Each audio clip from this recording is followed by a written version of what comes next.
चलो भैया, राम राम। राम राम भैया।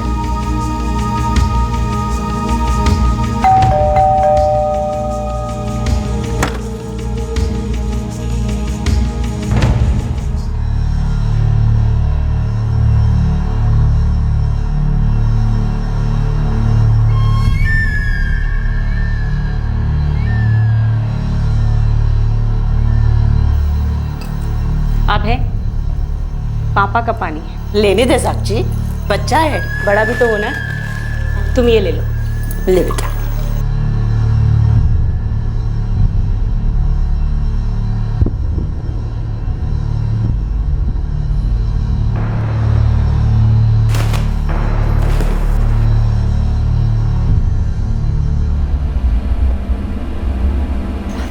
छोड़िए, मैं कर देती। पता नहीं आज बड़ी थकावट सी लग रही है, तबीयत कुछ ठीक नहीं लग रहा है। मैं सो जाऊं क्या?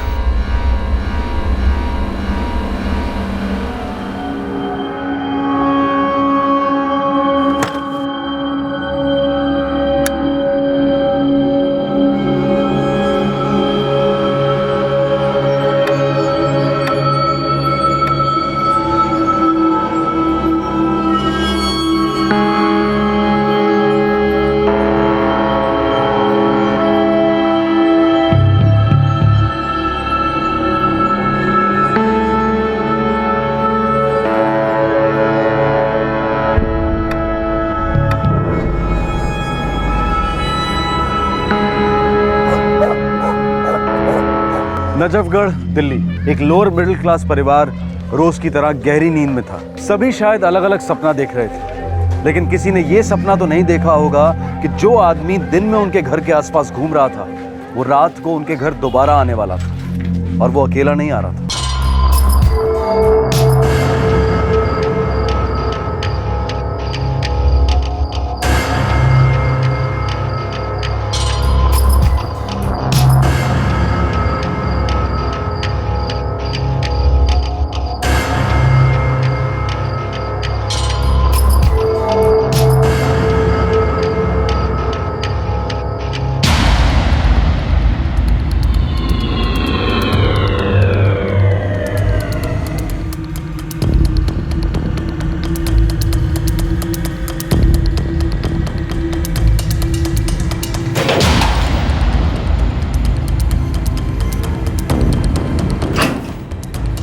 हे सुनो, सोना चांदी जेवर रोकड़ जो कुछ भी है सब जल्दी से लपेट लो, जल्दी करो।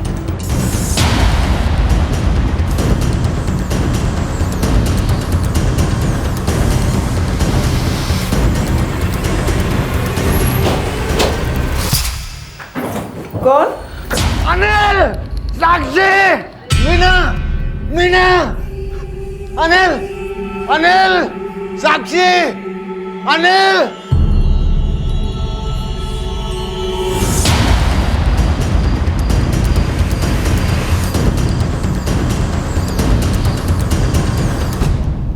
मीना, ए मीना, अनिल, अनिल, अनिल, साक्षी, अनिल, अनिल, साक्षी, अनिल, अनिल, बाबूजी, बाबूजी, बाबूजी, क्या हुआ बाबूजी? बाबूजी, बाबूजी, क्या हुआ? कुछ चोर थे। तेरी माँ बेहोश हो गई। माँ? बेहोश। माँ? माँ क्या हुआ? माँ? माँ? माँ ठीक हो ना? माँ? माँ? माँ आप ठीक है ना?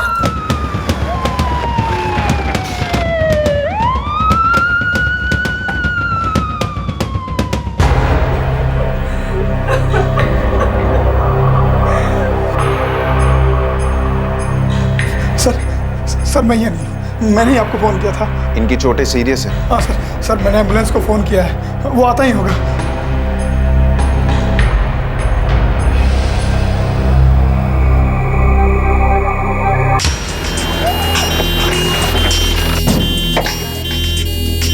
आराम से, धीरे से। बस बाबूजी।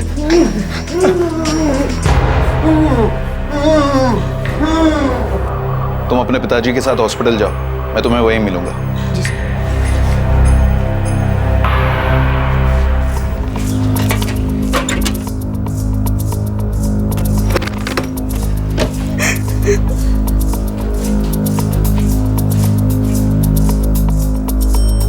हम लोग तो कुछ देख ही नहीं पाए सर।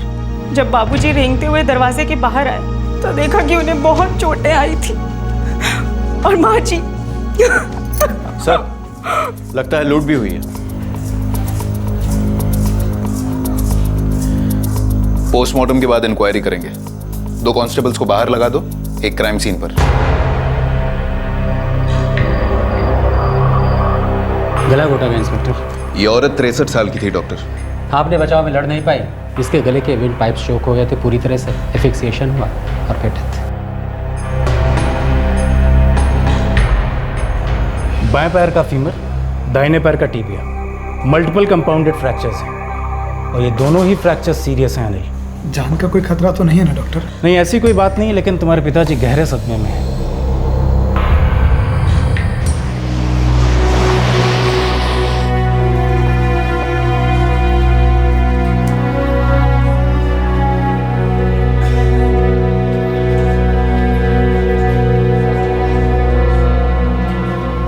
चांदी के सारे गहने ले गए वो लोग। लॉकर में 3000 रुपए रखे थे, वो भी नहीं है। यहाँ से कुछ ज़्यादा सामान नहीं गया। हम लोग यहाँ पर कुछ भी महंगा सामान नहीं रखते, बस ऐसे ही कुछ रद्दी और किताबें वगैरह।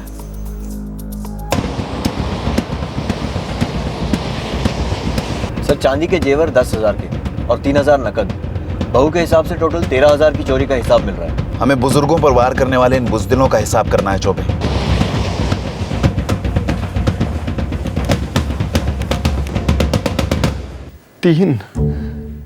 शायद 3 थे, नहीं 3 ही थे। वो घर के अंदर दाखिल कैसे हुए कैलाश साहब? पता नहीं साहब, सीढ़ियों से चढ़कर छत की तरफ भागे थे, तो आए भी वहीं से होंगे। आपने सबसे पहले क्या देखा? मैंने सबसे पहले सुना मेरी बीवी मीना, उसकी दबी हुई चीख। मैं हड़बड़ा गया कि क्या हो रहा है, कहीं कोई बुरा सपना तो नहीं देख रहा हूं।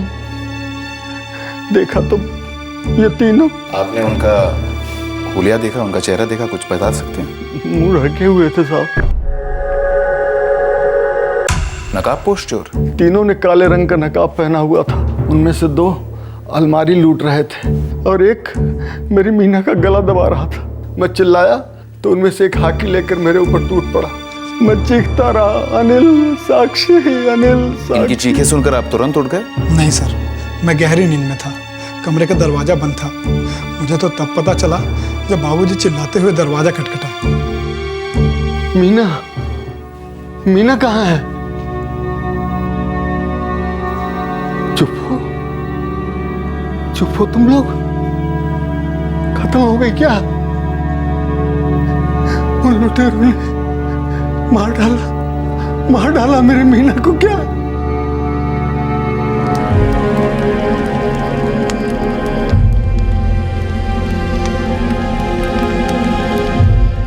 इस हमले में एक 63 वर्षीय महिला की मौत हुई और उनके 65 वर्षीय पति को गहरी चोटें आई। देश की राजधानी में सीनियर सिटीजन्स पर बढ़ते हुए हमलों का एक और तरोताजा प्रमाण था यह अटैक। पुलिस और प्रशासन पर अब काफी दबाव था कि वो इस कत्ल और चोरी के केस की गुत्थी को जल्द से जल्द सुलझाएं।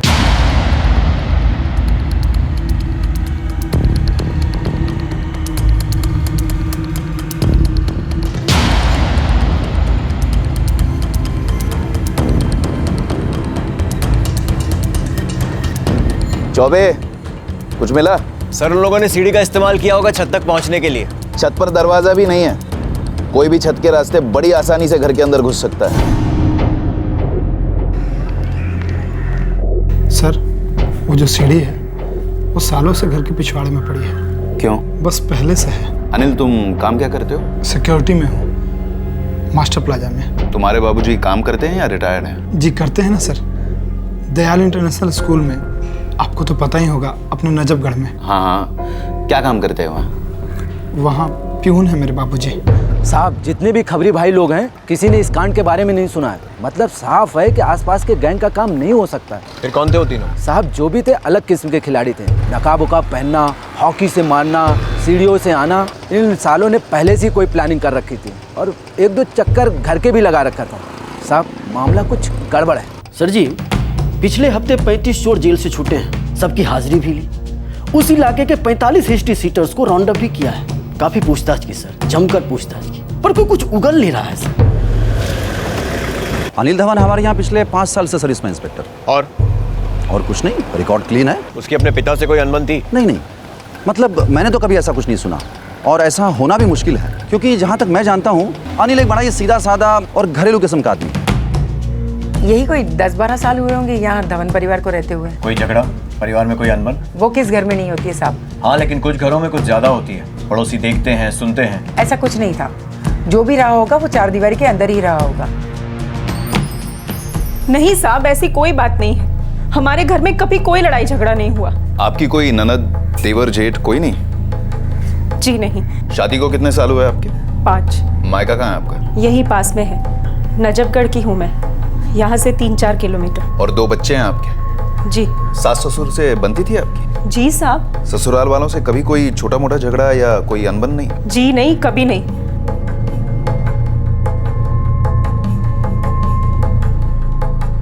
बाबूजी, कुछ देर में साक्षी खाना लेकर के आती होगी। मुझे अब चलना चाहिए। 2 दिन हो गए हैं ड्यूटी पे नहीं गया हूँ। मेरी चिंता मत कर, तू काम पे जा। सर, अनिल और साक्षी दोनों के फोन रिकॉर्ड्स खंगाले हैं, कुछ भी ऐसा हाथ नहीं लगा। इन दोनों का कहना है कि घर में कोई भी अनबन नहीं थी। खबरी का कहना है कि इलाके का कोई भी चोर इन्वॉल्व नहीं है। लेकिन चौबे कांड तो हुआ है, एक की जान भी गई है, पर हमारे हाथों अब तक एक भी सुराग नहीं लगा है। सर, चोर नकाब पहन कर आए थे। अगर अजनबी होते तो क्यों पहनते? राइट। अनिल के पिता कैलाश ने उन्हें सबसे पहले देखा। 2 लोग घर को लूट रहे थे और एक उनकी पत्नी का गला घोट रहा था। सर, जब मीना जी का गला घोटा जा रहा होगा तब वो जोर से चीखी होंगी, लेकिन कैलाश जी को उनकी चीख सुनने में काफी देर लगी, जबकि वो एकदम करीब में ही सोए हुए थे। और एक अजीब बात सर। क्या? मुझे पता नहीं क्यों ऐसा लग रहा है कि कैलाश जी को अपने बेटे और बहू के रूम तक पहुंचने में कुछ ज्यादा ही देर लग गई। ये लोग कुछ ज्यादा ही गहरी नींद में थे। किसी ने कुछ सुना ही नहीं, बस आराम से सोते रहे। घर में लूटपाट हो रही थी, एक का कत्ल हो रहा था और ये दोनों आराम से घोड़े बेचकर सो रहे थे। सर, मीना जी को गला घोटकर मारा गया, लेकिन कैलाश जी को नहीं मारा। चौबे पीटा है उन्हें, बहुत बुरी तरह से पीटा है। सर, लेकिन कहाँ? सिर्फ टांगों पर। हॉकी से सिर्फ टांगों पर ही क्यों वार किया? चौबे कुछ तो बात है जो अटपटी है और मुझे लगता है कि वो अंदर की ही बात है। जुर्म के 2 दिन बाद पुलिस को यह आभास होने लगा कि यह सिर्फ चोरी और उसके दौरान हुई हत्या का केस नहीं है। नकाबपोश हथियारों के बावजूद इस केस की शक्ल सूरत रहस्य की धुन में हल्की हल्की नजर आने लगी थी। मेरे पति को बहुत नींद आ रही थी, काफी थके हुए थे वो। दिन भर काम जो करते रहते हैं। आप भी तो घर में दिन भर काम करती रहती हैं। घर के काम तो कभी खत्म ही नहीं होते। हर रोज रात को सोते सोते मुझे 11 बज ही जाते हैं। और घर पर हमला रात को तकरीबन 1:30 बजे हुआ था। जी, उस वक्त मैं और मेरे पति गहरी नींद में सो रहे थे। एक बात बताइए, आप और अनिल रात को सोते समय अपने कमरे का दरवाजा बंद रखते हैं? ये कैसा सवाल है? रखते हैं या नहीं रखते हैं? बंद रखते हैं। बाबूजी और माँ जी हर रोज रात को 10 बजे सो जाते हैं और बच्चे कभी कभी शोर करते हैं जो कि हमारे पास सोते हैं। इस बारे में आपको कोई और सवाल पूछना है? साले कायर, मारना था तो मुझे मारते, मेरी पत्नी को क्यों मारा? आपकी बहू और आपकी पत्नी के बीच में कैसे संबंध है? क्या? ये क्या सवाल हुआ? आपने सवाल सुना ना, मुझे जवाब चाहिए। क्या जवाब दूं? मेरी पत्नी तो रही नहीं, और वो सिर्फ अनिल की माँ नहीं थी, साक्षी की भी माँ थी। ऐसा कभी नहीं होता। सास कभी माँ नहीं बन सकती और बहू कभी बेटी नहीं बन सकती। तो बताइए, उन दोनों के बीच में झगड़े होते थे? मुझे नहीं पता। क्या नहीं पता? अरे मुझे नहीं पता कि आप क्या बेमतलब का सवाल कर रहे हैं। मेरी बीबी को उन तीनों ने मार डाला। जाइए पकड़िए उन्हें। नहीं नहीं, ये क्या कह रहे हैं आप? साक्षी और मेरी माँ के बीच में कभी नोकझोंक नहीं हुई है। और आप कहना क्या चाहते हैं? हाँ इब्राहिम, बोल। साहब, एक खबर है, अब पता नहीं आपके काम की हो या नहीं। इब्राहिम, हीरो मत बन, चुपचाप सुना दे। साहब, आपके केस में वो जो औरत है, वो बहू साक्षी धवन, उसका शादी के पहले चक्कर था। चक्कर का नाम बोल। सर, कोई पीयूष कोचर। स्पॉट डाल दो इस पीयूष कोचर पर। पता नहीं अपना रडार क्या डिटेक्ट कर जाए।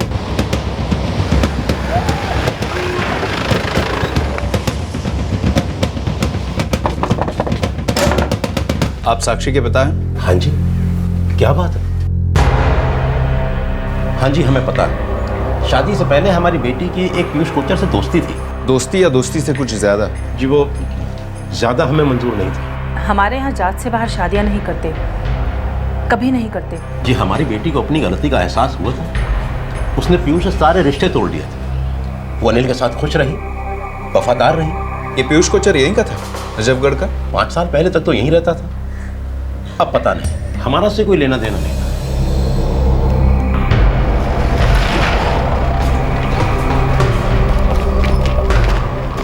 क्या वाहियात बातें कर रहे हैं आप लोग। पिछले 5 सालों में मैंने पीयूष की शक्ल भी नहीं देखी और ना ही देखना चाहती हूँ। आपके पति जानते हैं? क्या बकवास है ये। आप लोग माँ जी के हथियारों को ढूंढने की बजाय मेरे और मेरे पति के बीच में आग लगाने की कोशिश कर रहे हैं। शायद 5 साल पहले लगी आग की कुछ चिंगारियां अब भी जल रही थी। शायद आपकी सास उन चिंगारियों को बुझाना चाह रही थी। साक्षी जी, होने के लिए कुछ भी हो सकता है। हमारा तो काम ही है केस को हर एंगल से देखना। आप बुरा मत मानिएगा। आप लोग मेरा नाम उछाल रहे हैं, मुझे ब्लैकमेल कर रहे हैं मेरे अतीत को लेकर। लेकिन फिर भी मैं आपको एक बार फिर से बता देती हूँ, शादी के बाद 5 सालों में ना मैं पीयूष से मिली हूँ और ना ही मैंने उसकी शक्ल देखी है। मेरा उससे कोई रिश्ता नहीं। और आपसे भी हाथ जोड़कर विनती करती हूँ, गड़े मुर्दे ना उखड़े।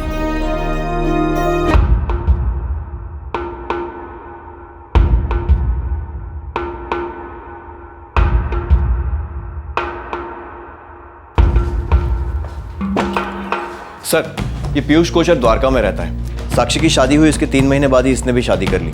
3 साल का एक बच्चा है, रवि नाम है उसका। द्वारका में ही बीवी बच्चों के साथ सेटल हो गया है। क्या काम करता है? हरकिशन दास पब्लिक स्कूल में पियून का काम करता है। Phone records? सर, साक्षी और पीयूष दोनों के फोन रिकॉर्ड्स चेक किए हैं, दोनों की कोई बात नहीं हुई। चौबे, मुझे लगता है साक्षी का अतीत हमारे किसी काम का नहीं है। सर शायद है। सर ये फोन रिकॉर्ड्स देखिए, एक नंबर से पीयूष की लगातार बातचीत हो रही है 6 महीने से। सर मर्डर की रात को भी उसकी बात हुई थी, 19 अगस्त 2012। किसका नंबर है? सर अब तक लोकेट नहीं हुआ है, स्विच्ड ऑफ। 63 वर्षीय मीना धवन मर्डर केस में पुलिस को आखिरकार एक ब्रेक थ्रू की उम्मीद थी, पर साक्षी के एक्स बॉयफ्रेंड और साक्षी के ससुराल पर हुए हमले के बीच कनेक्शन जुड़ना अभी बाकी था। पर हालात दस्तक दे रहे थे कि शायद कोई गड़ा मुर्दा जिंदा हुआ था।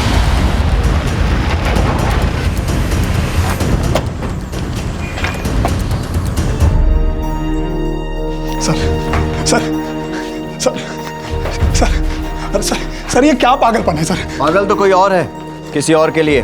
5 साल बाद भी क्या बक रहे हैं आप लोग? बकना अब आपको पड़ेगा पुलिस थाने में। सर ये क्या हो रहा, मुझे कुछ भी समझ में नहीं आ रहा। हमारे पास पूरे सबूत हैं कि आपकी माताजी की हत्या में आपकी पत्नी का हाथ है। क्या बात कर रहे हैं सर आप?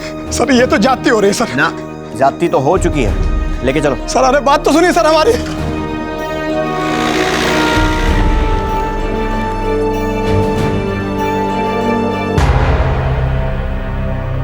चोरी तो एक बहाना था, असली मकसद मीना जी की हत्या थी जो आपने करवाई।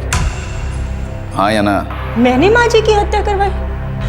पर मैं ऐसा क्यों करूंगी? वही जानने के लिए तो आपको यहाँ बुलाया है। तो आप कुछ नहीं जानेंगे, मुझसे तो कुछ भी नहीं, क्योंकि मैंने कुछ किया ही नहीं। ये नंबर देखिए, 44567899।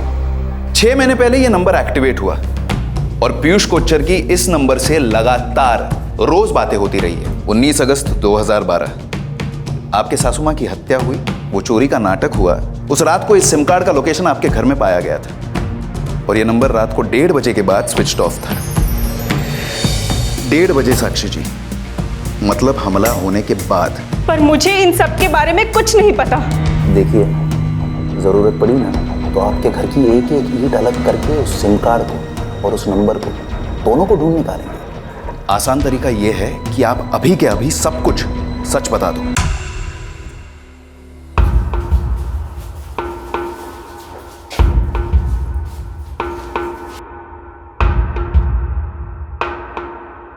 हमें पता है आप दोनों ने मिलकर यह कांड किया है।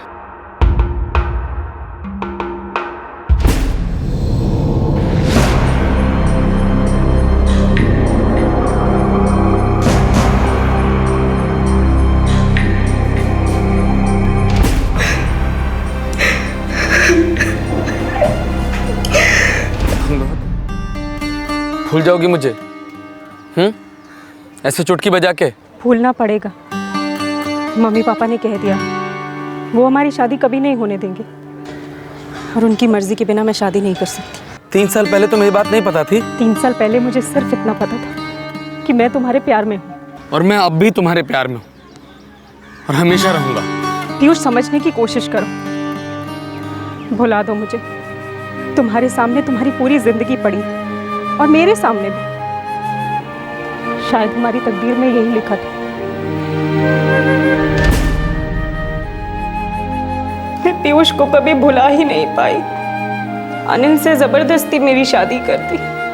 मैं नहीं करना चाहती थी वो शादी। मैंने गुस्से में शादी की थी। साक्षी को तो मैं कभी भुला ही नहीं पाया था। और मैं अगर कुछ भुला पाई थी तो अपने दर्द को, अपने हालात से समझौता कर लिया था मैंने। हम दोनों तो अपनी एक अलग अलग दुनिया बसा चुके थे, बन चुके थे। फिर ये अलग अलग दुनिया मिली कैसे? 6 महीने पहले मैं बच्चों को लेकर मायके गई।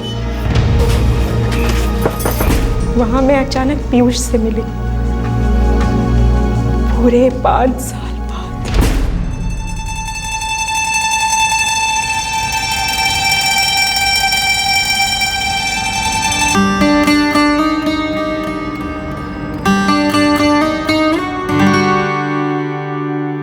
यहाँ वो पास वाले बैंक में चेक डालने के लिए आया था।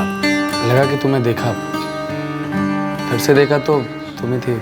मुझे फिर से देखने की जरूरत ही नहीं पड़ी, दूर से ही पहचान लिया।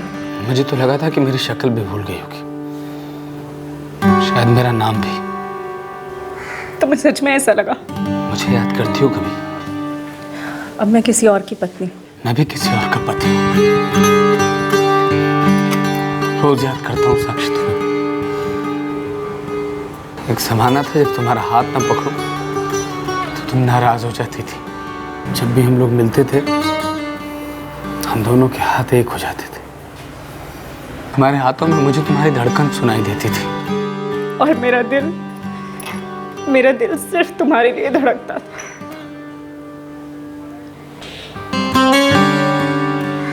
अब तो निभाती हूँ, जीती नहीं। तुम्हारा दिल फिर धड़क रहा,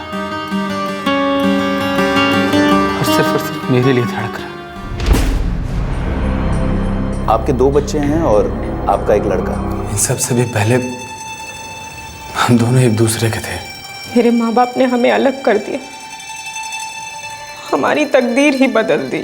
तो आपने गंगा ही उल्टी बहाने की कोशिश की?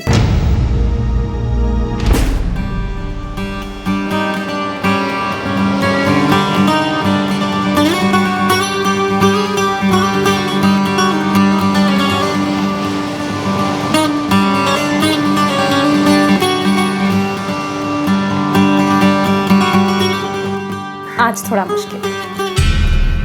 अरे समझा करो, घर पे बहुत सारा काम। अच्छा ठीक है, कोशिश करती हूँ।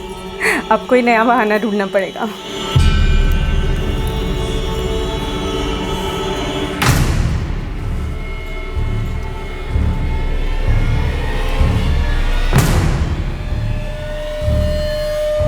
फोन छुपा क्यों रही है बेटी? ये कोई नया वाला लगता है। नहीं, वो ऐसे ही ले लिया था। मुझे लगा काफी पुराना फोन है, शायद शादी के पहले से है तुम्हारे पास। माँ जी, वो दाल जल जाएगी। सब कुछ तुम्हारे हाथ में है बेटे, जलने मत दो, बचा लो।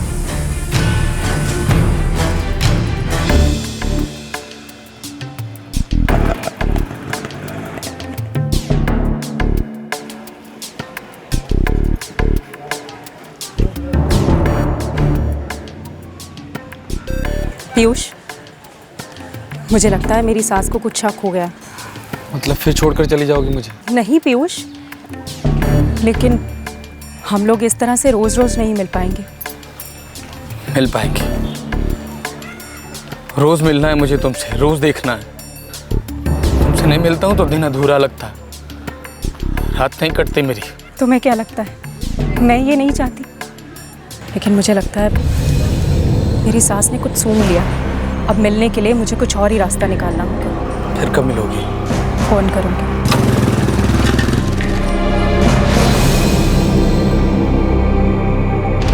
और तुम्हारी सास ने तुम्हारे पति अनिल को बता दिया? उन्होंने किसी को कुछ नहीं बताया और मैंने भी नहीं बताया। क्यों? मैं 2 बच्चों की माँ हूँ, उनकी जिंदगी तबाह नहीं करना चाहती थी। उनकी खुशियाँ मेरे लिए सबसे ज्यादा मायने रखती हैं। पर मेरी खुशियों का क्या? मैं अनिल से नफरत नहीं करती थी, पर बिना प्यार की जिंदगी भी क्या कोई जिंदगी होती है? मुझे मेरा प्यार वापस मिल गया था। मैं सबके लिए जी रही थी, अब अपने लिए जीना चाहती थी। तुम्हारा नया फोन वाकई पुराना है। शादी के पहले का है या बाद का? वो पहले का। बेशर्मी की सारी हदें पार कर दी हैं तुमने। अपने बच्चों को मेरे पास छोड़कर अपने प्रेमी से मिलने जाती हो। शर्म नहीं आती तुम्हें? और मेरे समझाने का इतना सा भी असर नहीं हुआ तुम पे? अब मेरे पास एक ही रास्ता बचा है साक्षी, कि मैं सब कुछ अनिल को साफ साफ बता दूं कि उसकी पत्नी टिफिन सर्विस के बहाने अपने प्रेमी से मिलने जाती है। देख लो तुम्हें क्या करना है इस बारे में। नहीं नहीं माँ जी, आप प्लीज किसी से कुछ मत कहिएगा। तुम्हारे माँ बाप को बता दूं या वो सब कुछ जानते हुए चुप हैं? नहीं नहीं माँ जी, उन लोगों को कुछ नहीं पता। और अगर उन्हें कुछ भी पता चल गया तो वो लोग जीते जी मर जाएंगे। बहक गई थी मैं, गलती हो गई मुझसे। माँ जी, मैं हाथ जोड़कर माफी मांगती हूँ। भगवान के लिए, मेरे बच्चों के लिए किसी से कुछ मत कहिएगा। मैं अब से ऐसा कुछ भी नहीं करूंगी। तो इस बात को यही खत्म कर दे साक्षी। आज ही इसी वक्त दफन कर दे इस बात को। और माफी मुझसे नहीं, भगवान से मांग इस पाप के लिए।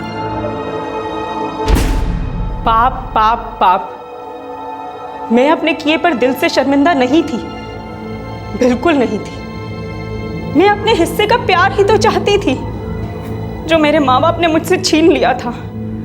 अच्छी बीवी, अच्छी बेटी, अच्छी माँ, अच्छी बहू थी। पर अपने अंदर की औरत का गला कैसे और क्यों घोट देती मैं? जिंदगी तो एक ही होती है ना। पीयूष, अब मुझे निकलना होगा, वरना मेरी सास को फिर से शक हो जाएगा। साक्षी बैठो।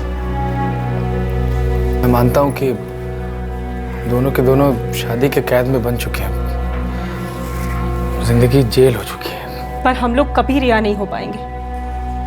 तुम तो शायद बचकर निकल भी जाओ, पर मुझे तो समाज नोच खाएगा। 2 बच्चों की माँ अगर अपने पति को छोड़कर अपने प्रेमी के साथ रहना चाहे तो वो औरत औरत नहीं, डायन कहलाती है। इस वक्त तो डायन तुम्हारी सास है। नहीं पीयूष, सिर्फ सास नहीं है, माँ बाप भी है, सारी दुनिया है।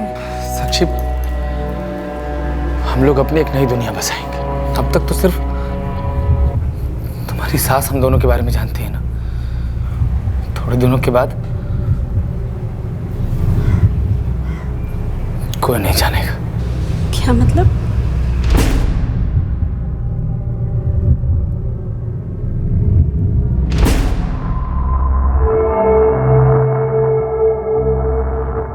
हाँ पीयूष, सीढ़ी बिल्कुल वहीं पर है जहाँ तुमने बताया था, और उस घर में जाने का रास्ता भी ना वहीं से है। तो आज रात काम तमाम करते हैं। साक्षी तो नहीं उठेगी, मगर उसके पति का क्या? वो उठ गया तो? नवीन मेरा जीजा है और सुनील मेरा दोस्त। मैंने उन दोनों को इस प्लान में शामिल कर लिया था। तुम भी तो शामिल हो इस प्लान में। तुमने तो सोने की एक्टिंग की लूटपाट और हत्या के दौरान, पर तुम्हारे पति क्यों नहीं जागे? वो माजरा क्या है? उन्होंने सोने का ड्रामा क्यों किया?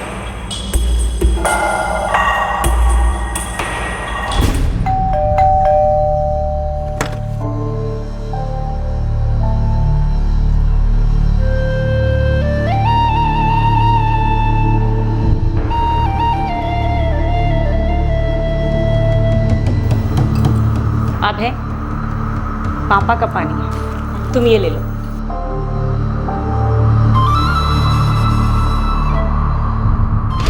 मैंने अनिल के पानी में नींद की गोलियां मिलाई थी। आज बड़ी थकावट सी लग रही है। तबीयत कुछ ठीक नहीं लग रहा, मैं सो जाऊं क्या?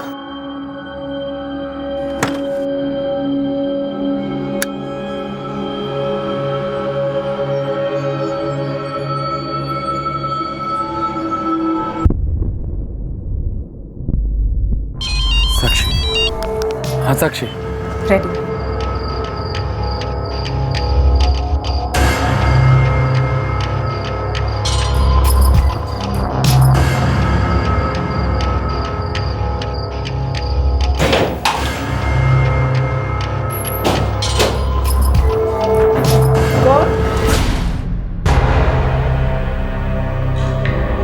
किसी और की जिंदगी लेकर अपनी जिंदगी बनाने चले थे, तलाक ले लेते, नई शुरुआत कर लेते।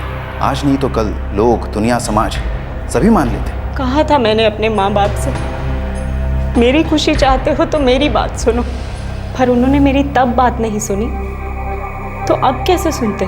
मेरा नजरिया वो देखना चाहते ही नहीं थे। अपने माँ बाप पर गुस्सा थी तुम, फिर अपनी सास पर क्यों उतारा? अपने बच्चों की और अनिल की जिंदगी खराब कर डाली तुमने, और अपने ससुर की भी। क्या उन्हें उनकी जिंदगी पर हक नहीं?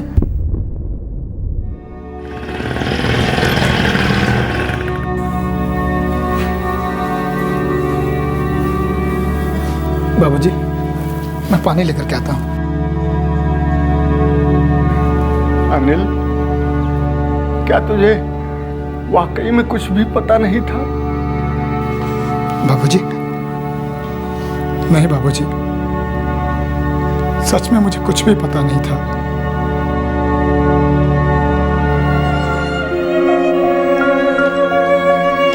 एक बार बता देती, शादी से पहले, सगाई से पहले। क्या फायदा होता, तुम शादी के लिए मना कर देते और मेरी शादी मेरी बिरादरी में कहीं और हो जाती। तो शादी के बाद बता देती, ताकि तुम गंदी गंदी गालियां देते, तरह तरह के सवाल पूछते और शायद पीटते भी। बहुत मेहनत कर रहा था मैं, हमारी जिंदगी को और बेहतर बनाने की कोशिश कर रहा था। तुम्हें बहुत खुशियां देना चाहता था, लेकिन मुझे क्या पता कि तुम्हें मुझसे खुशी मिल ही नहीं सकती। एक बार सच कह ही देती। अनिल, तुमसे कहने के लिए ये बात कह रहे हो। अगर कह देती तो तुम सुन नहीं पाते, और अगर सुन पाते तो भी क्या करते? अपने लिए, मेरे लिए, हमारे बच्चों के लिए।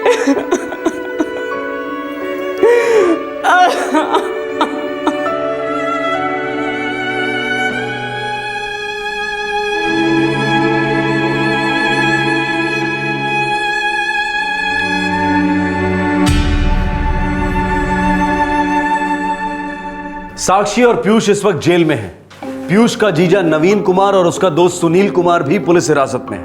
नवीन ने पीयूष की मदद करने के लिए इस जुर्म में उसका साथ दिया, और सुनील पैसों के लिए इस क्राइम का हिस्सा बना। इस जुर्म ने 2 परिवारों को बर्बाद कर दिया और एक मासूम की जान ले ली। साक्षी की घुटन के बारे में किसी को भनक तक नहीं थी, सिवाय खुद साक्षी के, और उसके माता पिता ने भी ये मान लिया था कि वो अपने पति के साथ बहुत खुश है। पति अनिल साक्षी के नॉर्मल बिहेवियर के कारण कभी ये समझ ही नहीं पाया कि साक्षी के मन में आखिर चल क्या रहा है। और जब उसकी सास मीना को पता चला तो उसके हिसाब से साक्षी एक बहुत बड़ा पाप कर रही थी। साक्षी और पीयूष ने अपने स्वार्थ को पूरा करने के लिए एक बेकसूर की जान ले ली। अगर साक्षी और पीयूष अपनी जिंदगी वाकई एक साथ बिताना चाहते थे तो वो कानून के दरवाजे पर दस्तक दे सकते थे। तलाक कोई पाप नहीं है, पर शायद ये सारी बातें कहना बहुत आसान होता है और करना बहुत मुश्किल। हम अपनी प्राचीन सभ्यता और अपने कल्चर पर बहुत गर्व करते हैं। सदियों से चले आ रहे रीति रिवाजों को आंख मूंद कर सच मान लेते हैं। ये भूल जाते हैं कि कोई भी समाज तभी समृद्ध हो सकता है जब उसकी विचारधारा हमेशा समय के साथ बदलती रहे। पर दुर्भाग्यवश हम उस बदलाव की दस्तक को पहचानते नहीं और जाति, उपजाति और न जाने कैसे कैसे दकियानुसी हथियारों से इंडिविजुअल फ्रीडम और खुशियों का बेरहमी से गला घोट देते हैं। हमारे आज के एपिसोड की दूसरी कहानी।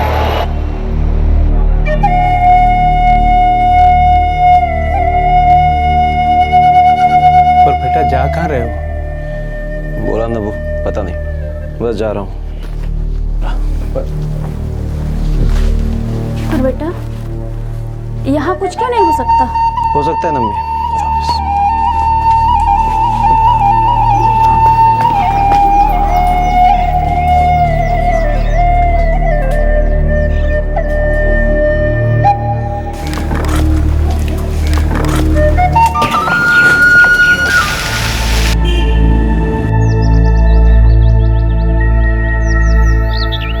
अरे बाबा कुछ तो बोलो, हाँ या ना? हाँ Shima, obviously it's a very good offer. एक तो मुंबई जैसी जगह नहीं दुनिया में, और तुम्हारी जैसी लड़की भी तो नहीं है। कम ऑन यार, आ जाओ। अरे सोचने का मौका तो दो। कम ऑन यार, हम दोनों एक साथ होंगे, एक ही शहर में हो गए। तुम्हें अभी सोचना? आशी, मैं कह रहा हूँ तुम आज ही रेजिग्नेशन दे दो और जल्दी आ जाओ। और सुनो, मुंबई आकर बैग्स पैक कर लेना। या वेरी फनी। आ रही हो ना? पक्का? आई मिस यू यार लॉट्स। আমি সত্যি বলছি। আমি জানি। ঠিক আছে, मैं मॉम डैड से बात करती हूँ। Ashima, it's very good opportunity. ऐसे मौके बार बार नहीं आते। और अशिमा, रोशनजीत भी तो है वहाँ। शादी के पहले दोनों वक्त गुजारोगे तो अच्छा रहेगा। पर दीदी सिर्फ वक्त गुजारते मत रहना। और आपको पता है 3 साल से मैं वेट कर रही हूँ, कब मैं करीना कपूर के जैसे लहंगा सिलवाऊंगी, कब आपका संगीत होगा, कब फुल ऑन मेहंदी होगी। उफ दी, आपने तो बोर कर दिया मुझे। ए हेलो, ये असली लाइफ ना कोई करण जौहर मूवी नहीं है। अरे हमें अपने करियर सेटल करने हैं, खुद सेटल होना है। और प्रसन्नजीत को अभी वहाँ 1 साल भी नहीं हुआ। And you have no idea कि कॉर्पोरेट सेक्टर में कितना कट थ्रोट कंपटीशन होता है। You have to be on your toes all the time यार। बेटा उसी का तो मजा है। मुंबई की कंपटीशन आदमी हो या औरत, उससे उसका बेस्ट निकलवाती है। पता नहीं dad, but first time Mumbai, मुझे थोड़ा थोड़ा नर्वस लग रहा है। मेरी बेटी आशिमा और नर्वस डोंट जोगा। और देखो वो रेजिग्नेशन लेटर टाइप किया कि नहीं? आज सबमिट करें। एक्सीलेंट। एंड ट्रस्ट मी बेटा, तुम्हारा ये फैसला तुम्हारी लाइफ चेंज कर देगा। Hopefully. Come on, come on.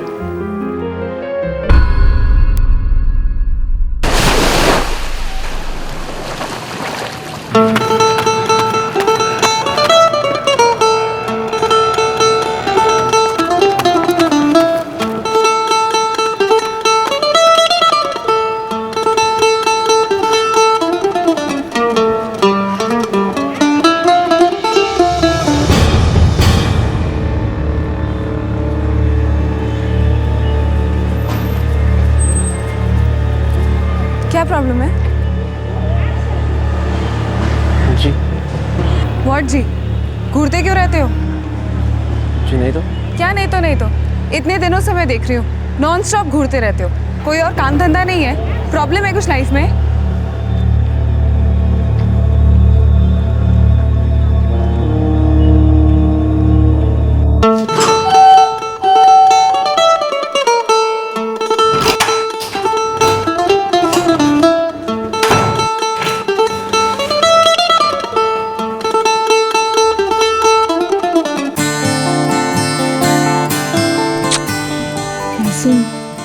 उठो ना, मैं 5 मिनट में ऑफिस के लिए निकल रही हूँ। 5 मिनट ना प्लीज, ऑफिस में बहुत काम है, लेट हो जाएगा।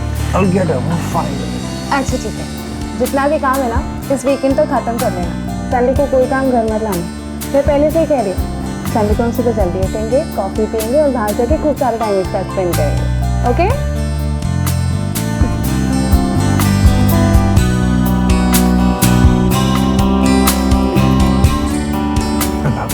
अब नींद नहीं आ रही? नौटंकी। अरे सुनो ना, सुनो।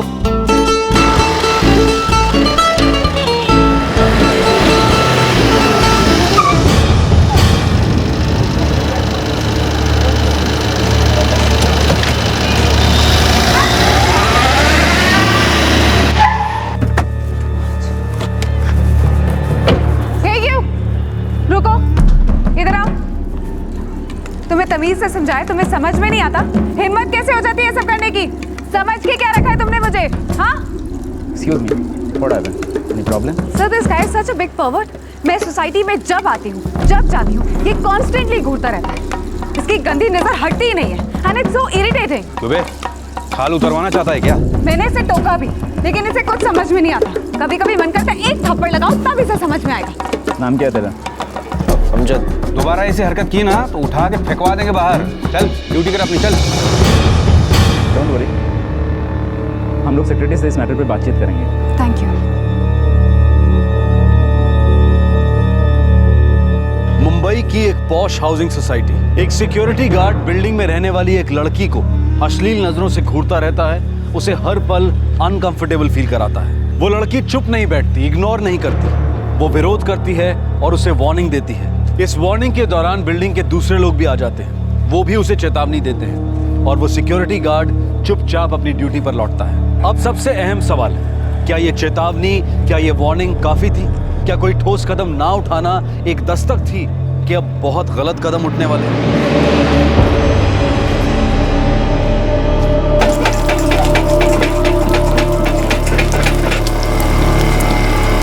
पेट में चूहे साले जॉगिंग कर रहे हैं। खाना तैयार हुआ क्या? बन रहा है। तो 2 हाथ लगाना, आटा लगाना।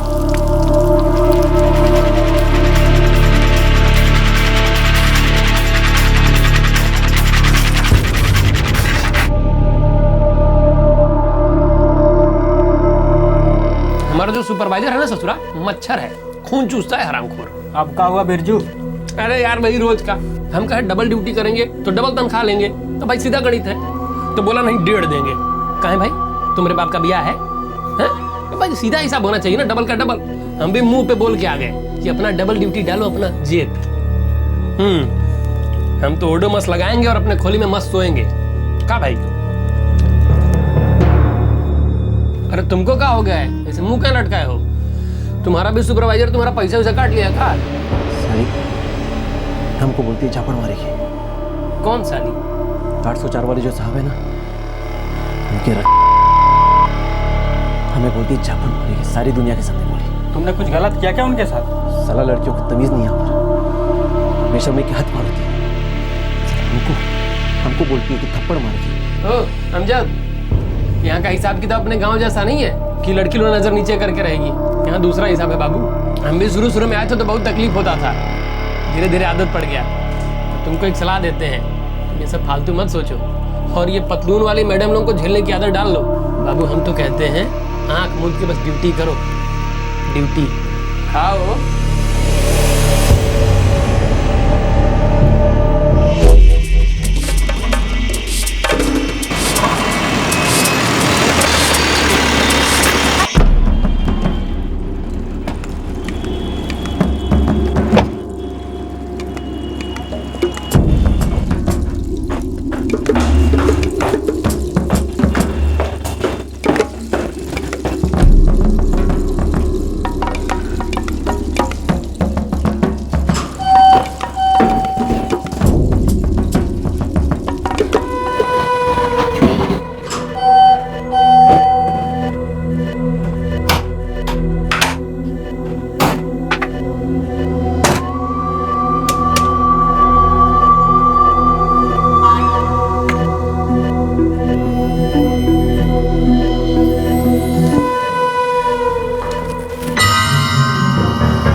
How are you? प्रसून, अच्छा सुनो, घर में इलेक्ट्रिसिटी नहीं है, क्या करूं? तो सिक्योरिटी को बोल दो ना, वो सेट कर देंगे।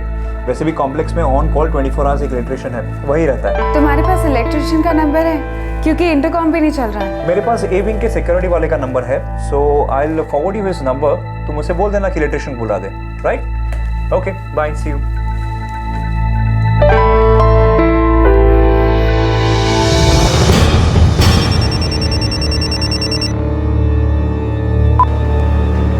हाँ वॉचमैन जी, मैं 804 से बोल रही हूँ। यहाँ पे इलेक्ट्रिसिटी नहीं है तो इलेक्ट्रिशियन को भेज देंगे? ओके मैडम, 10 मिनट में आ जाएगा। थोड़ा जल्दी भेजिएगा प्लीज। जी।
आशिमा,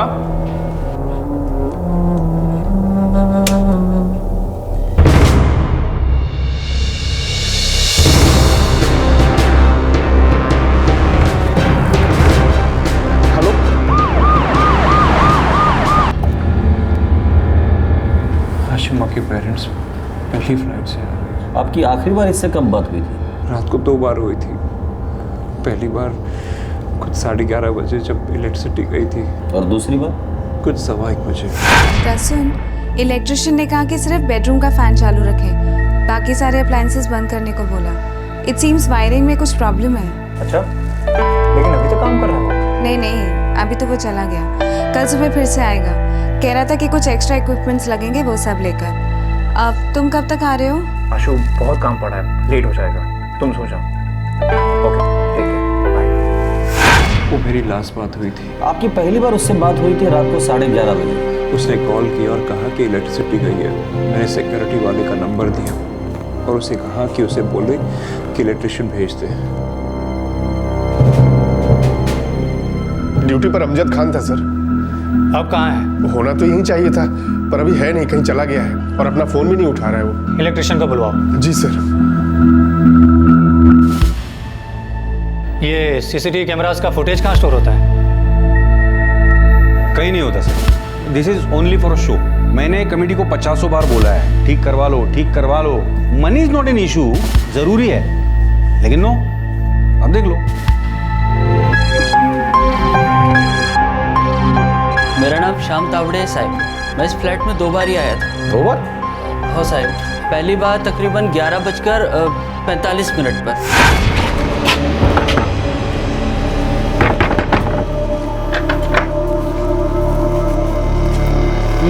804 में बिजली गुल हो गई। चल। अभी क्या अभी? हाँ, अभी क्या अभी।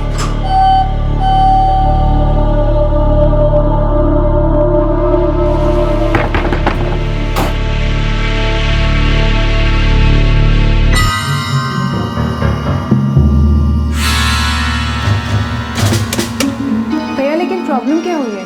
मैडम, प्रॉब्लम मेन लाइन में लगता है।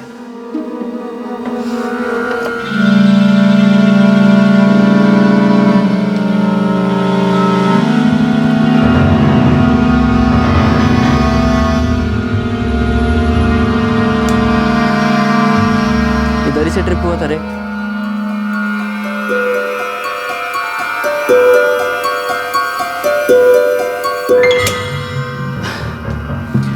अभी बरोबर हो गया मैडम, देखो एक बार आप चेक कर लो अंदर। थैंक यू भैया।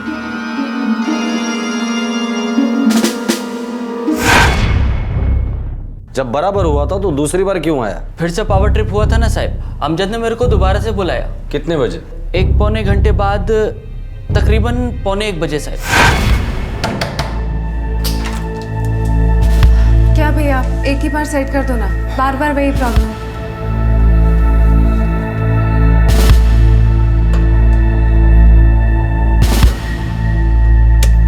मैडम, वापस नीचे से ही ट्रिप हुआ है, मैं एक बार नीचे से चेक करके आता हूँ। यार ये ऐसा क्या हो रहा है बार बार? वायरिंग का कोई लोचा रखता है रे। मैडम, एक बार अंदर चेक करना होगा। चलिए।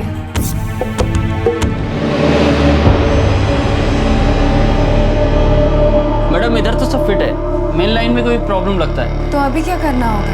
अभी फुल घर का वायरिंग चेक करना पड़ेगा मैडम। अभी इतनी रात को? एक काम करो ना मैडम, आप आपके बेडरूम का फैन का लाइन अलग है, इसको अभी चालू रखो, बाकी सब ऑफ कर दो। सुबह मैं अपने 2-3 लड़के लोग को लेकर इधर आऊँगा ना, थोड़ा सामान वामान भी चेंज होएगा, फुल घर का वायरिंग चेक करेंगे, प्रॉब्लम पकड़ में आया तो बस फटाफट हो जाएगा। ओके, ठीक है। बस साहब, मैं अमजद के साथ नीचे आ गया और अमजद गायब है। घर के चाबियों के 2 सेट्स हैं, एक मेरे पास और एक आशिमा के पास।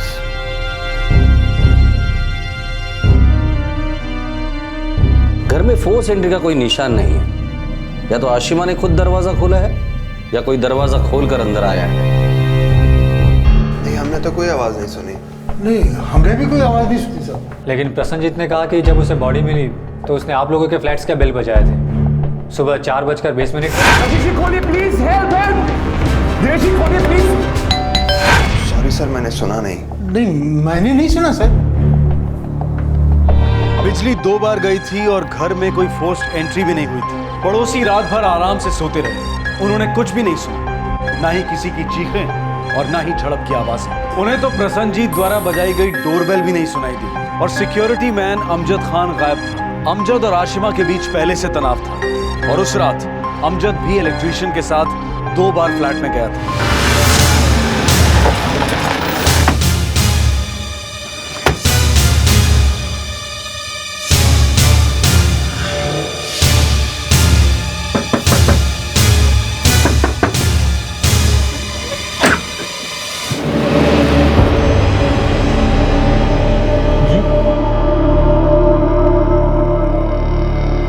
नाइट ड्यूटी से अभी लौटा नहीं है हमको। वो किसी को जानता है मुंबई में?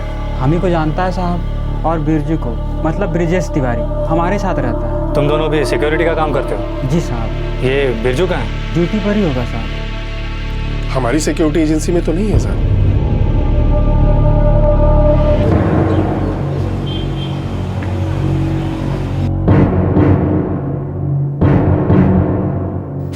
एड्रेस में तो सिर्फ गुलमर्ग श्रीनगर लिखा है।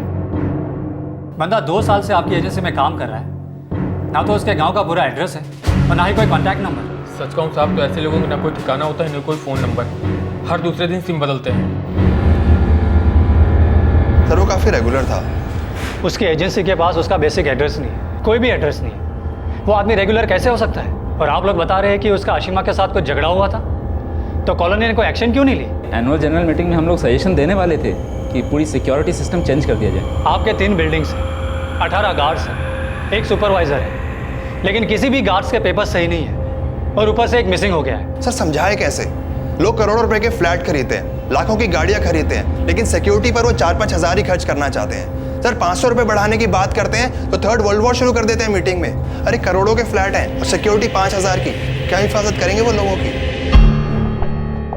फोर्स एंट्री के कोई निशान नहीं, झड़प तो मजबूत हुई है, लेकिन किसी ने कुछ सुना नहीं। प्रसन्नजीत का बजाया गया डोरबेल भी नहीं सर। ये प्रसन्नजीत के कॉल रिकॉर्ड्स आ गए? वो ऑफिस में ही था, मैंने उसके दोनों दोस्तों से चेक किया, एक को उसने वाली ड्रॉप किया था और एक को दादर।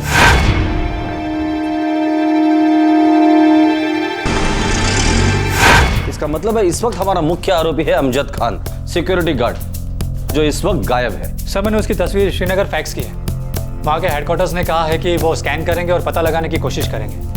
सेलफोन अभी भी स्विच ऑफ है सर। हेलो सर जी, ब्रिजेश तिवारी बोल रहा हूँ, अमजद खान के साथ रहने वाला।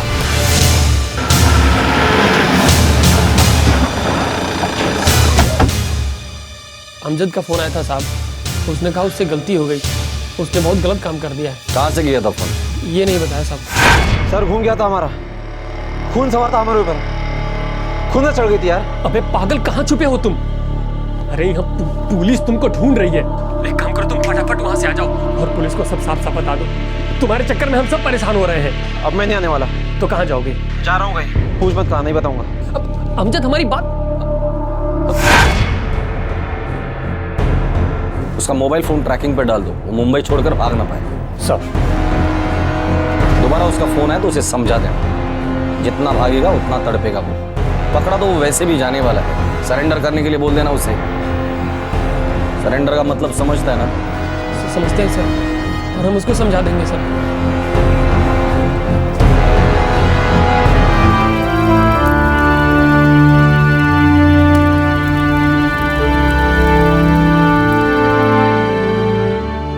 आशिमा ने मुझे सिक्योरिटी वाले को भी बताया था, लेकिन तभी हमें लगा नहीं था इतना सीरियस है, इसलिए मैंने भी ध्यान नहीं दिया। सोसाइटी में सबको मालूम था कि उस दिन आशिमा ने सबके सामने उसे डांटा था, लेकिन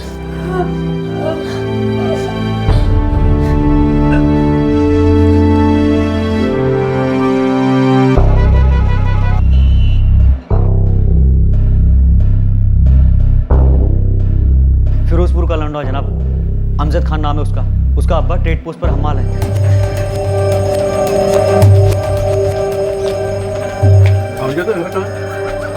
कौन सा ये वाला?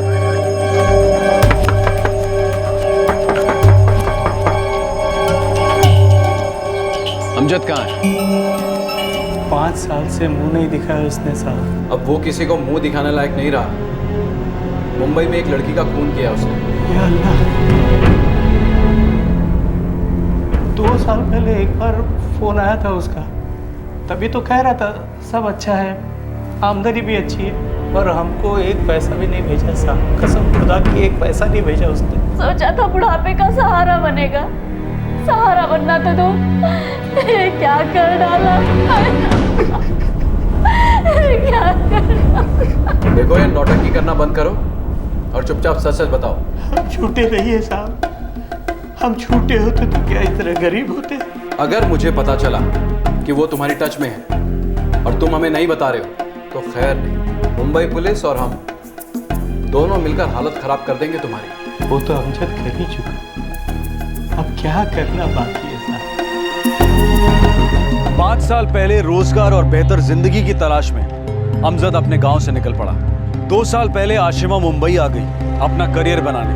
आशिमा अमजद की विकृति का शिकार हुई थी और अब अमजद फरार था। वो भाग रहा था पुलिस से और अपने आप से, अपनी विकृति से और अपनी विकृति के अंजाम से।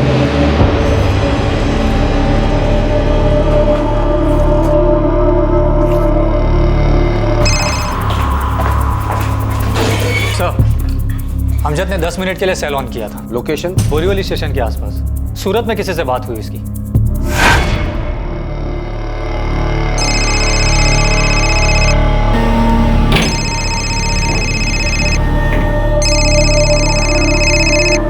हाँ अमजद, बोल भाई। मुझे कुछ दिनों के लिए तेरे आना है, आज शाम को ही निकल रहा हूँ। सब खैरियत तो है ना भाई? नहीं यार, खैरियत नहीं है। पहुँच कर सब कुछ बताता हूँ तुझे। अच्छा सुन, मुझे लेने के लिए आएगा ना सूरत स्टेशन पर? हाँ हाँ आऊँगा ना भाई। ठीक है, शाम तक पहुँच जाऊँगा और स्टेशन पे पहुँच के फ़ोन करता हूँ तुझे। खुदा।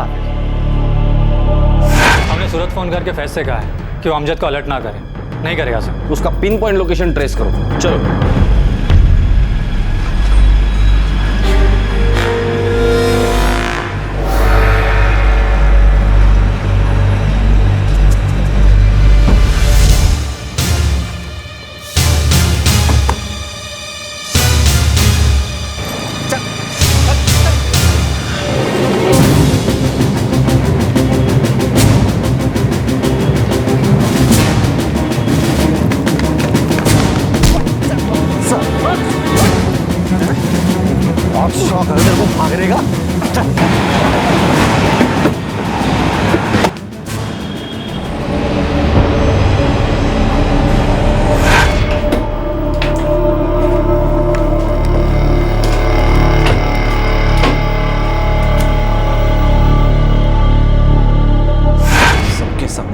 झापड़ मारेगी साला, सबके सामने बेइज्जत किया हमें। तभी हमने ठान लिया था कि हम भी दिखाएंगे हम क्या चीज है। प्रॉब्लम मेन लाइन में लगता है मैडम। पहली बार हमें उस औरत के घर में घुसने का मौका नहीं मिला, इसलिए दूसरी बार हमने बिजली फिर गुल कर दी।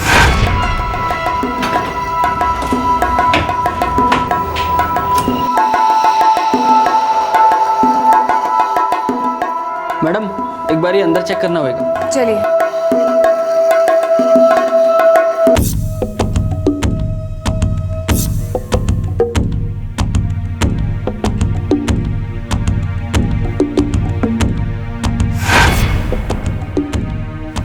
उसके बाहर घर की चाबी हाथ लग गई। उसके बाद थोड़ी देर में हम उसके घर पहुंच गए।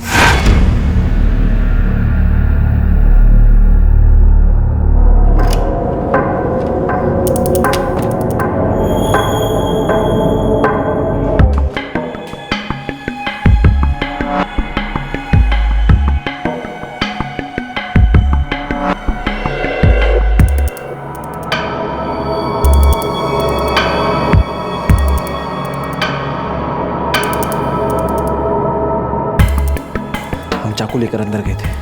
इस बार हमसे बदतमीजी की तो हम भी जवाब देने के लिए तैयार थे। वो उड़ गई, हाथ पैर चलाने लगी, हमारी बात नहीं सुनी। तब तो बस हमारी हट गई, हमसे टक्कर लगी, खूब गला फाड़ रही थी तो हमने उसका गला ही काट डाला।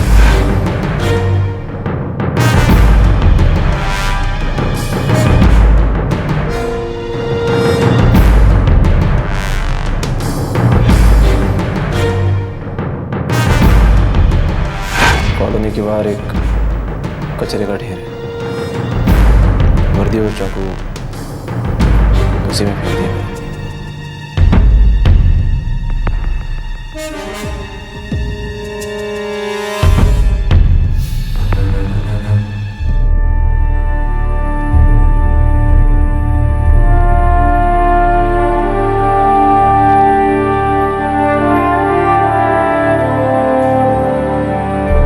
मदद के लिए कितना चिल्लाई मेरी बेटी, शी शाउटेड एंड शाउटेड, किसी ने नहीं सुना, या सुना और कुछ किया नहीं। कोई इन्वॉल्व नहीं होना चाहता, किसी भी चीज में इन्वॉल्व नहीं होना चाहता। क्या सब अपनी जिंदगी में इतना इन्वॉल्व है? क्या हो गया है हम सब? जब कोई ट्रेजेडी होती है तो हम रोते हैं, लेकिन ट्रेजेडी रोकने के लिए उंगली तक नहीं उठाते, और फिर कभी ज्यादा डर लगे तो गुस्सा दिखाते हैं, सड़कों पर आते हैं। फिर again back to square one. हम और हमारी जिंदगी, हमारी इन्वेस्टमेंट्स, हमारी सेविंग्स, EMI, ब्लड शुगर, छुट्टी, foreign education, promotion, this and that.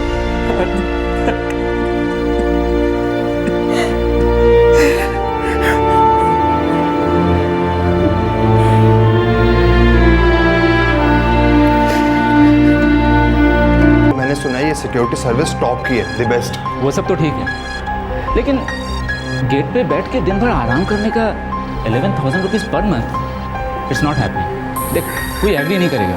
अरे यार 11 उसने कोट किया है, हम उसे उतना देंगे थोड़ी। हम 7 से शुरू करेंगे, 8 तक मान जाएगा वो। क्यों? हाँ भाई, पैसे बहुत ज्यादा है, कम तो कराने ही पड़ेंगे। अरे भाई, सब मेंबरों को राजी कैसे करेंगे फिर? नहीं, करना तो पड़ेगा ही। चलो चलो देखते हैं बात। हाँ, बात करना ही पड़ेगा। पुलिस इस वक्त अमजद खान के खिलाफ चार्जशीट फाइल कर रही है। मर्डर के साथ साथ मोलेस्टेशन और अटेम्प्टेड रेप के भी चार्जेस लगाए जाएंगे। हाल ही में हुए दिल्ली केस के बाद पूरी संभावना है कि ये केस भी फास्ट ट्रैक कोर्ट में दाखिल किया जाएगा। पूरी संभावना है कि इस केस में भी मुजरिम को कड़ी से कड़ी सजा सुनाई जाएगी, जैसे कि दिल्ली के केस में मृत्युदंड की मांग हुई है। जुर्म के लिए कड़ी सजा होनी ही चाहिए। सजा का डर जुर्म को कंट्रोल करता है। अगर सजा जरूरी है तो जुर्म को रोकने के लिए कदम उठाना भी बहुत जरूरी है। जिस सिक्योरिटी एजेंसी ने अमजद खान को काम पर रखा था, उस एजेंसी के अपने पेपर्स भी डामाडोल पाए गए। पुलिस को पता चला कि रजिस्ट्रेशन में प्रॉब्लम है, किसी भी एम्प्लॉय का रिकॉर्ड ठीक से नहीं रखा गया। और बहुत चिंताजनक बात यह है कि ज्यादातर एजेंसीज की यही हालत है। बिल्डिंग की मैनेजमेंट कमेटी पैसा बचाना चाहती है, प्रशासन सख्ती से पेश नहीं आता है, और ऐसी एजेंसीज पर क्रैकडाउन नहीं हो पाता है। कहीं से भी किसी पर प्रेशर नहीं, और तब तक नहीं जब तक कोई भयंकर हादसा दस्तक नहीं देता कि जागो, आप दलदल में धंस रहे हैं। अमजद खान को सजा जरूर मिलनी चाहिए, ताकि आशिमा के साथ न्याय हो, ताकि समाज में, देश में कानून बना रहे। पर क्या एक अनइक्वल बटा हुआ समाज अपने आप में एक जुर्म नहीं है? इसके लिए क्या सजा है और किसे दी जाए? और सबसे जरूरी सवाल कि इस जुर्म को रोका कैसे जाए। हम ये बात बिल्कुल स्पष्ट करना चाहते हैं कि हम औरतों पर होने वाले सेक्सुअल अटैक्स को कोई इकोनॉमिक जस्टिफिकेशन नहीं दे रहे हैं। औरतों पर हिंसा करना, जिसमें रेप भी शामिल है, दरअसल एक पुरुष प्रधान समाज का बाय प्रोडक्ट है, और इसकी झलक हमें अपने पॉलिटिशियंस के बयानों में अक्सर देखने को मिलती है, जो औरतों के कपड़ों और उनकी टेक्नोलॉजी की समझ पर आए दिन टिप्पणी कसते रहते हैं। ये पिछड़ी हुई सोच पुरुषों को विरासत में मिली एक विकृति है। स्त्रियों के प्रति नफरत समाज के हर तबके के कुछ पुरुषों में पाई जाती है, बीमारी की तरह। लेकिन हम बात कर रहे हैं एक बहुत बड़ी बीमारी की, जो पूरे देश को दीमक की तरह अंदर से खाए जा रही है, और वो है एक तरफा विकास। इस तरह के और भी एपिसोड देखने के लिए हमारे चैनल को सब्सक्राइब करें और बेल आइकन दबाना ना भूलें।